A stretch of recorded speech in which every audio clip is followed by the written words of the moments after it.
Hi hello friends, ಹೇಗಿದ್ದೀರಾ? ಎಲ್ಲರೂ ಚೆನ್ನಾಗಿದ್ದೀರಾ ಅನ್ಕೋತೀನಿ. Welcome to Shri studio health care channel. So ಇವತ್ತು ನಾನು ನಿಮಗೆ ಒಂದು 100% ವರ್ಕ್ ಆಗುವಂಥದ್ದು ಟ್ರಿಕ್ಸನ್ನು ಹೇಳ್ಕೊಡ್ತೀನಿ. ಯಾವುದಕ್ಕೆ ಅಂದರೆ ಶುಗರ್ ಲೆವೆಲ್ನ ಕಡಿಮೆ ಮಾಡ್ಕೊಳ್ಳೋಕ್ಕೆ. ಈ ಮೆಡಿಕೇಷನಲ್ಲಿರೋರು, ಇನ್ಸುಲಿನ್ ತೊಗೊಳ್ತಿರೋರು ಯಾರೇ ಆಗಿರಲಿ 7 ಡೇಸ್ ಚಾಲೆಂಜ್ ಆಗಿ ತೊಗೊಳ್ಳಿ. ನೀವು 100% ಇದು ವರ್ಕ್ ಆಗುತ್ತೆ. ಇದು 3 ಸ್ಟೆಪ್ಪನ್ನು ಮಾಡಿ ನೋಡಿ ನೀವು, ಖಂಡಿತ ನಿಮ್ಮ ಮೆಡಿಕೇಷನು ಕಡಿಮೆ ಆಗುತ್ತೆ. ಮೊದಲು 7 ಡೇಸ್ ಮಾಡಿ, ಆಮೇಲೆ ಅದು ಕಡಿಮೆ ಆಗುತ್ತೆ ಪರ್ಸೆಂಟೇಜ್ ವೈಸು. ಆಮೇಲೆ 7 ಡೇಸ್ ಇನ್ಕ್ರೀಸ್ ಮಾಡಿ, ಅದೇ ಥರ ಮಾಡ್ತಾ ಹೋಗಿ. ಖಂಡಿತ ನಿಮ್ಮ ಮೆಡಿಕೇಷನ್ನು ಕಂಟ್ರೋಲಿಗೆ ಬರುತ್ತೆ. ಆಮೇಲೆ ನಿಮ್ಮ ಇನ್ಸುಲಿನ್ನು ಕಡಿಮೆ ಆಗುತ್ತೆ.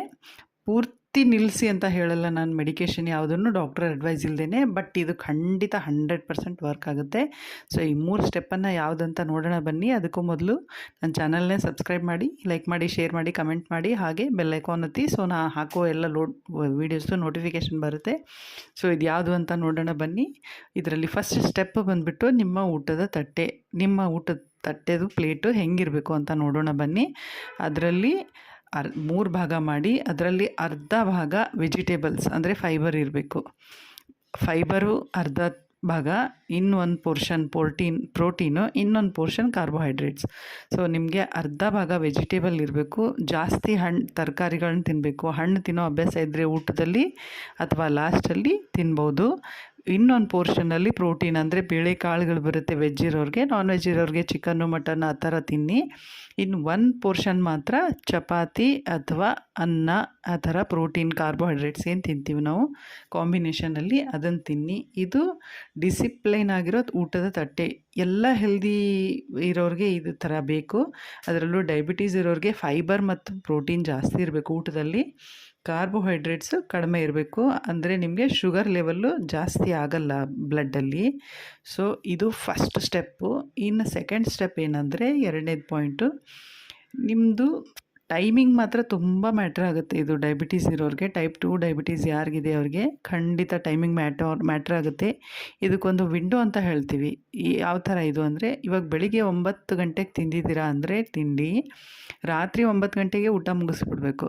ಸೊ ರಾತ್ರಿ 9ರಿಂದ ಮತ್ತು ನೆಕ್ಸ್ಟ್ ಡೇ 9ವರೆಗೆ ಏನನ್ನೂ ತಿನ್ನಬಾರ್ದು. ನೀರು ಬಿಟ್ಟರೆ ಬೇರೆ ಏನನ್ನೂ ತಿನ್ನಬಾರ್ದು. ಸೊ ಇದು ಒಂದು ವಿಂಡೋ ಅಂತೀವಿ. 12 ಗಂಟೆಯಲ್ಲಿ ತಿನ್ನೋದು, ಇನ್ನು 12 ಗಂಟೆಯಲ್ಲಿ ಫಾಸ್ಟಿಂಗ್. ಇದು ಒಂದು ಡಿಸಿಪ್ಲಿನ್ ಆಗಿರೋ ಒಂದು ಟೈಮಿಂಗ್. ಇದು ಡಯಾಬಿಟೀಸ್ ಇರೋರು ಖಂಡಿತ ಇದನ್ನು ಮೇಂಟೈನ್ ಮಾಡಬೇಕು. ಸೊ ನೀವು ಒಂದು ಡಿಸಿಪ್ಲಿನ್ ಆಗಿರೋ ಒಂದು ಟೈಮಿಂಗನ್ನು ಹಾಕ್ಕೊಳ್ಳಿ. ನಿಮಗೆ ಯಾವ ಥರ ಬೇಕೋ ಆ ಥರ ಹಾಕ್ಕೊಳ್ಳಿ. ಇವಾಗ ನೀವು 8 ಗಂಟೆಗೆ ತಿಂತೀರಾ ಬೆಳಿಗ್ಗೆ ತಿಂಡಿ ಅಂದರೆ, ರಾತ್ರಿ 8 ಗಂಟೆ ಅಷ್ಟೊತ್ತಿಗೆ ಮುಗಿಸ್ಬಿಡ್ಬೇಕು ಊಟನ. ಸೊ ತುಂಬ ಲೇಟ್ ಮಾಡೋದು ಬೇಡ. 8 ಗಂಟೆ ಲಾಸ್ಟು ಆಗಿಲ್ಲ ಕೆಲವೊಬ್ಬರಿಗೆ, ಅಂದರೆ ಕೆಲವೊಬ್ಬರು ಹೊರಗಡೆಯಿಂದನೇ ಲೇಟಾಗಿ ಬರ್ತಿರ್ತಾರೆ, ಆಫೀಸಿಂದ ಲೇಟಾಗಿ ಬರ್ತಿರ್ತಾರೆ. ಸೊ ಅಂಥವ್ರು ಅಟ್ಲೀಸ್ಟ್ 9 to 9 ಮೇಂಟೈನ್ ಮಾಡಿ. ಬೆಳಿಗ್ಗೆ 9 ತಿಂಡಿ, ರಾತ್ರಿ 9 ಒಳಗೆ ಊಟ, ಆಮೇಲೆ ರಾತ್ರಿ 9ರಿಂದ ಬೆಳಿಗ್ಗೆ 9ವರೆಗೂ ಏನನ್ನು ತಿಂದಂಗೆ ಫಾಸ್ಟಿಂಗ್. ಅದು 12 ಗಂಟೆ ಫಾಸ್ಟಿಂಗ್ ಕಂಪಲ್ಸರಿ ಬೇಕು. ಸೊ ಇದು 2ನೇ ಸ್ಟೆಪ್ಪು. ಇನ್ನು 3ನೇ ಸ್ಟೆಪ್ ಬಂದುಬಿಟ್ಟು, ಪ್ರತಿ ಊಟ ಆದಮೇಲೆ 10 ನಿಮಿಷ ವಾಕಿಂಗ್ ಮಾಡಿ. ಇದು ಯಾಕೆ ಅಂತ ನಾನು ನಿಮ್ಗೆ ಹೇಳ್ತೀನಿ.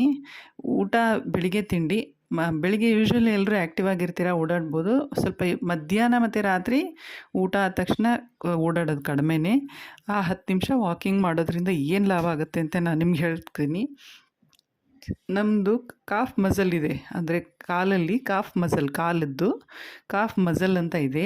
ಅದು ಮಸಲ್ ಜಾಸ್ತಿ ಇದ್ದರೆ ಏನಾಗುತ್ತೆ ಅಂದರೆ, ನಿಮ್ಮ ಬಾಡಿಯಲ್ಲಿ ಬ್ಲಡ್ಡಲ್ಲಿ ಎಷ್ಟೇ ಶುಗರ್ ಲೆವೆಲ್ ಜಾಸ್ತಿ ಆದ್ರೂ ಅದು ಹಿಡಿದಿಟ್ಕೊಳ್ಳುತ್ತೆ.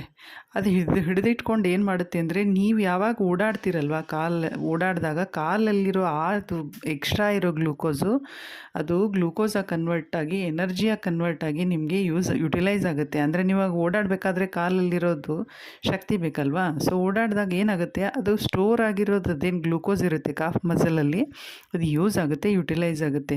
ಅದಕ್ಕೆ ಇನ್ನೊಂದು ಟ್ರಿಕ್ ಇದೆ. ಏನಂದರೆ, ಮಸಲ್ ಬಿಲ್ಡ್ ಮಾಡಿದ್ರೆ ತುಂಬ ಬೇಗ ಡಯಾಬಿಟೀಸ್ ಕಂಟ್ರೋಲಿಗೆ ಬರುತ್ತೆ. ಇವಾಗ ಜಿಮ್ಗೆಲ್ಲ ಹೋಗ್ತಾರಲ್ವ, ಸೊ ಮಸಲ್ ಬಿಲ್ಡ್ ಮಾಡೋಕ್ಕೆ ಆ ಥರ ನಿಮಗೆ ಖಂಡಿತ ಆದರೆ ಮಸಲ್ ಬಿಲ್ಡ್ ಮಾಡಿ.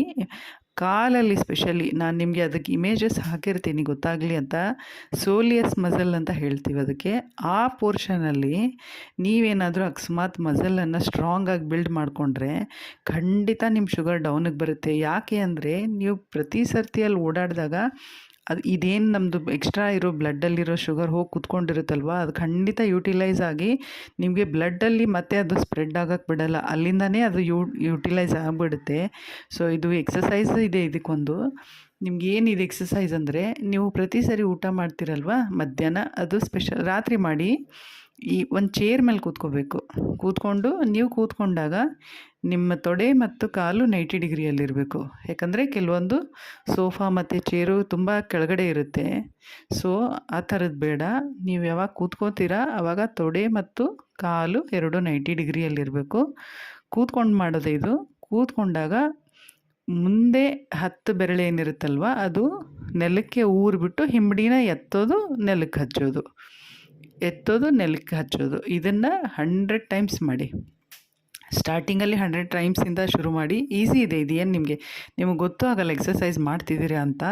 ಸೊ ಕೂತ್ಕೊಂಡು 10 ಬೆರಳು ಮೇಲೆ ಕಾಲು ಊರೋದು, ಹಿಂಬಡಿನ ಎತ್ತೋದು. ಎದ್ದು ನಿಂತ್ಕೊಳ್ಳೋ ಅವಶ್ಯಕತೆ ಇಲ್ಲ, ಕೂತ್ಕೊಂಡಲ್ಲೇ ಮಾಡೋದು ಇದು. ಮತ್ತು ಕಾಲು ಬೆರಳು ಮೇಲೆ ಊರೋದು, ಹಿಂಬಡಿನ ಎತ್ತೋದು, ಮತ್ತು ಕೆಳಗೆ ಇಳಿಸೋದು. ಈ ಥರ ಮಾಡಿ. ಇದರಿಂದ ಏನಾಗುತ್ತೆ, ಅದೇನು ಸೋಲಿಯಸ್ ಮಸಲ್ ಅಂತ ಹೇಳ್ತೀವಲ್ವ, ಅದು ಡೆವಲಪ್ ಆಗುತ್ತೆ. ಅದು ಡೆವಲಪ್ ಆಗೋದ್ರಿಂದ ಏನಾಗುತ್ತೆ ಅಂದರೆ, ನಿಮ್ಮ ಬ್ಲಡ್ಡಲ್ಲಿರೋ ಎಕ್ಸ್ಟ್ರಾದು ಏನೇ ಗ್ಲೂಕೋಸ್ ಇರಲಿ, ಅದು ಏನೇ ನಿಮಗೆ ಶುಗರ್ ಎಕ್ಸ್ಟ್ರಾ ಸ್ಟಾಕ್ ಆಗಿರುತ್ತಲ್ವ, ಅದು ಕಾಲಲ್ಲಿ ಆ ಮಸಲಲ್ಲಿ ಹೋಗಿ ಕೂತ್ಕೊಂಡಾಗ ನೀವು ಯಾವಾಗ ಓಡಾಡ್ತೀರಾ ಆವಾಗ ಆ ಎಕ್ಸ್ಟ್ರಾ ಗ್ಲೂಕೋಸು ಯುಟಿಲೈಸ್ ಆಗಿ ನಿಮ್ಮ ಬ್ಲಡ್ಡಲ್ಲಿ ಸ್ಪ್ರೆಡ್ ಆಗ್ದಂಗೆ ಹೆಲ್ಪ್ ಮಾಡುತ್ತೆ. ಇದು ತುಂಬ ಬೆನಿಫಿಟ್ ಆಗಿರೋ ಎಕ್ಸಸೈಸ್ ಇದು. ಸೊ ಖಂಡಿತ ಇದನ್ನು ಮಾಡಿ. ಈ 3 ಸ್ಟೆಪ್ಪು. ಫಸ್ಟ್ ಸ್ಟೆಪ್ ಬಂದುಬಿಟ್ಟು ನಿಮ್ಮ ಊಟದ ತಟ್ಟೆ ಪೋರ್ಷನ್ ಏನಿರಬೇಕು ಅಂತ. 2ನೇ ಸ್ಟೆಪ್ ಬಂದುಬಿಟ್ಟು ಟೈಮಿಂಗ್ಸು. 3ನೇ ಸ್ಟೆಪ್ ಬಂದುಬಿಟ್ಟು ನಿಮ್ಮದು ಇದು ಎಕ್ಸಸೈಸು. ಅಂದರೆ ಊಟ ಆದಮೇಲೆ ವಾಕಿಂಗ್ ಮಾಡೋದು ಮತ್ತು ಕೂತ್ಕೊಂಡು ಮಾಡೋದು, ಇದು ಎಕ್ಸಸೈಸು. ಈ 3 ಸ್ಟೆಪ್ಪನ್ನು 7 ದಿನಕ್ಕೆ ಮಾಡಿ ನೋಡಿ. ನಿಮ್ಮ ಬ್ಲಡ್ ಶುಗರಲ್ಲಿ ಲೆವೆಲಲ್ಲಿ ಏನಾದರೂ ಕಡಿಮೆ ಆಗಿಲ್ಲ ಅಂದರೆ ನಾನು ಚಾಲೆಂಜ್ ಮಾಡ್ತೀನಿ ನಿಮಗೆ, ಖಂಡಿತ 100% ವರ್ಕೌಟ್ ಆಗೋವಂಥ ಇದು ಸ್ಟೆಪ್ ಇದು. ಇಷ್ಟೆಲ್ಲ ಟ್ರೈ ಮಾಡಿರ್ತೀರ, ಏನೇನೋ ಮೆಡಿಸಿನ್ ತೊಗೊಂಡಿರ್ತೀರ, ಏನೇನೋ ಇದು ಮಾಡ್ಕೊಂಡಿರ್ತೀರ, ಆಯುರ್ವೇದಿಕ್ ಅಂತ ಹೋಗಿರ್ತೀರ, ಎಲ್ಲ ಟ್ರೈ ಮಾಡಿರ್ತೀರ. ಇದು 3 ಡಿಸಿಪ್ಲಿನ್ ಆಗಿ 1 ವಾರಕ್ಕೆ ಮಾಡಿ ನೋಡಿ. ಬೇಕಿದ್ರೆ ನೀವು ಬ್ಲಡ್ ಟೆಸ್ಟ್ ಮಾಡಿ ನೋಡಿಸ್ಬಿಡಿ, ಖಂಡಿತ ವರ್ಕೌಟ್ ಆಗುತ್ತೆ. ಈ ಕೆಲಸನ ಮಾಡಿ, ನಿಮಗೆ ಅದರಿಂದ ಬೆನಿಫಿಟ್ ಆಗುತ್ತೆ. ಖಂಡಿತ ವಾಪಸ್ ಬಂದು ಕಮೆಂಟ್ ಮಾಡಿ, ಅಂದರೆ ಇನ್ನೊಬ್ರಿಗೂ ಇನ್ಸ್ಪಿರೇಷನ್ ಸಿಗುತ್ತೆ ಈ ಥರ ಮಾಡೋಕ್ಕೆ ಹೆಲ್ಪ್ ಆಗಿರೋದು. ಸೊ ನೆಕ್ಸ್ಟ್ ವಿಡಿಯೋದಲ್ಲಿ ಮತ್ತೆ ನಿಮಗೆ ಹೆಲ್ತ್ ಬೆನಿಫಿಟ್ ಒಂದಿಗೆ ಸಿಗೋಣ. ಟಿಲ್ ದೆನ್ ಟೇಕ್ ಕೇರ್, ಬಾಯ್.